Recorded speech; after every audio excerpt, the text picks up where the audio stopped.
Driver কই?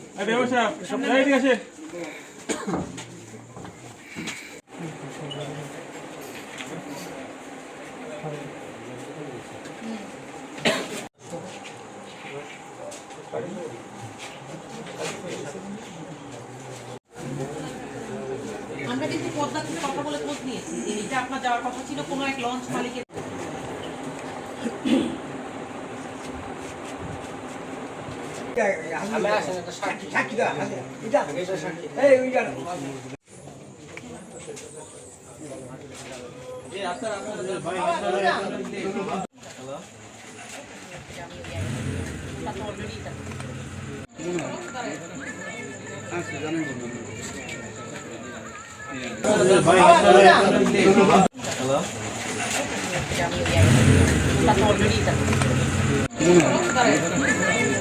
জানেন